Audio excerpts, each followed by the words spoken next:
तो दोस्तों finally BJP की जो लिस्ट आई है उसमें बीजेपी ने 29 कैंडिडेट को अभी डिक्लेयर और कर दिया है। पहले 29 थे, 29 अब मोटा मोटी हम मान के चलते हैं 58 इन्होंने अपने उम्मीदवार घोषित कर दिए हैं। इन 58 उम्मीदवारों के बाद जो दूसरी लिस्ट आई है, मतलब अभी 29 की लिस्ट जो आई है, उस लिस्ट में जो सबसे बड़ा नाम है वो सबसे बड़ा नाम है कपिल मिश्रा का। ये कपिल मिश्रा वो कैंडिडेट है जो आम आदमी पार्टी के लिए एक बहुत बड़ी गले की हड्डी, और उनके लिए वो हाल हो गया है कि जो उगल भी नहीं सकते और निगल भी नहीं सकते।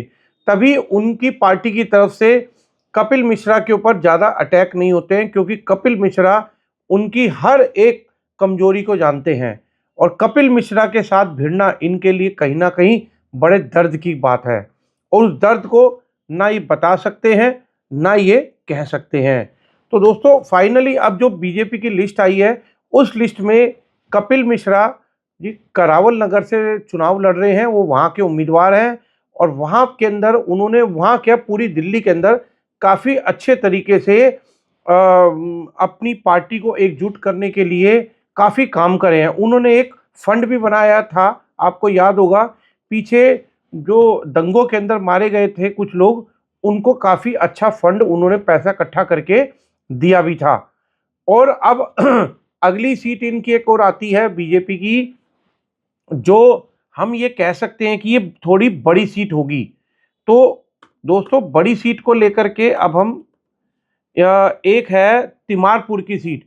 तिमारपुर की सीट भी एक अच्छी बड़ी सीट मानी जाती है, क्योंकि बीजेपी तो यहाँ पे सूर्य प्रकाश खत्री जी को उतार रहे हैं, और उनको उतार रहे हैं आम आदमी पार्टी के जो पहले कैंडिडेट थे, उनको आम आदमी पार्टी ने बदल दिया है।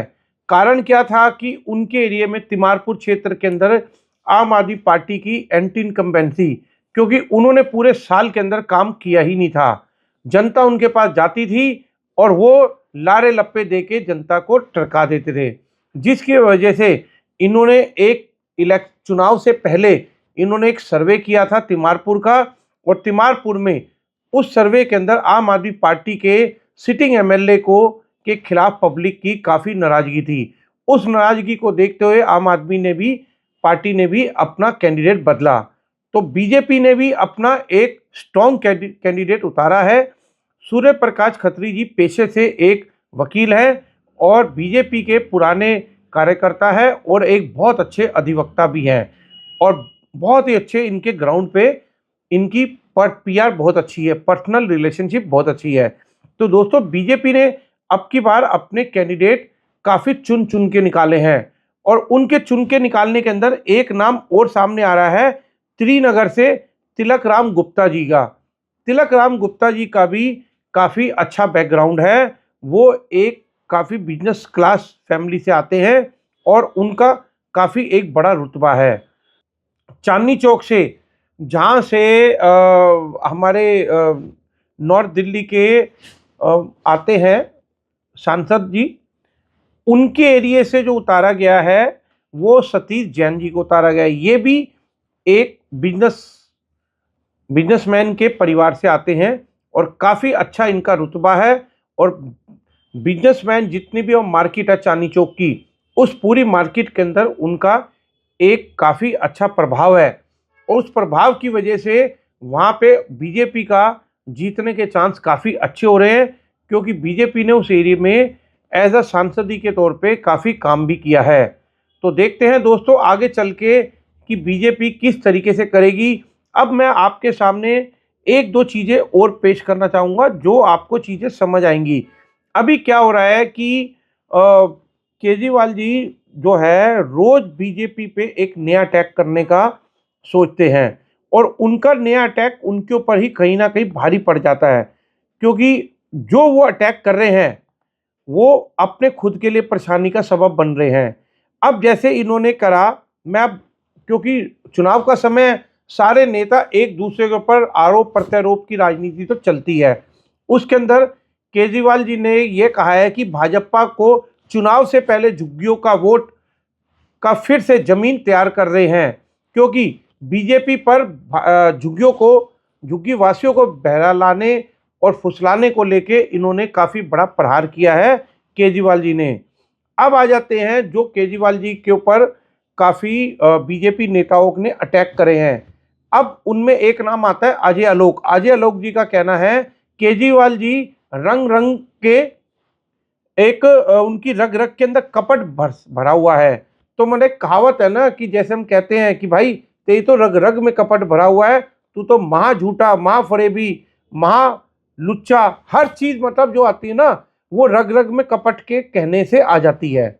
तो ये एक बड़ा संवाद किया है केजरीवाल जी के ऊपर, और ये संवाद आज का है दोस्तों, 12 तारीख का।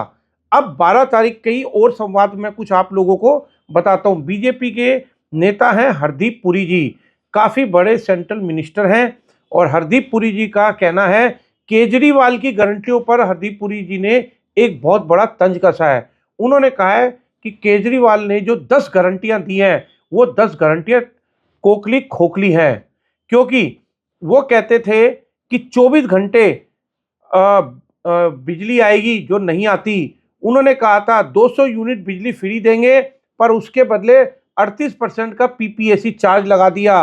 तो एक जेब से वो निकाल रहे हैं पैसा, और दूसरी जेब के अंदर थोड़ा डाल के और बाकी अपने चहेतों को बांट दे रहे हैं, ये उनका कहना है। उन्होंने कहा था 24 घंटे पीने का पानी नल के द्वारा मिलेगा और 20,000 लीटर पानी मिलेगा, और इसका उलट हो रहा है दोस्तों।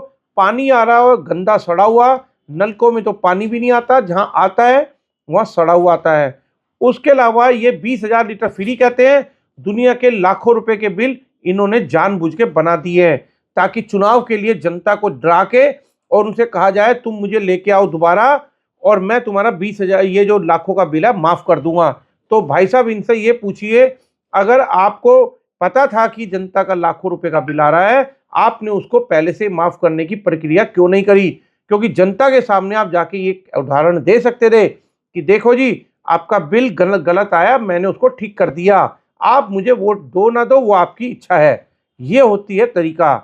अब आ जाते हैं, उन्होंने कहा था केजरीवाल जी ने कि दिल्ली में 500 स्कूल बनाऊंगा।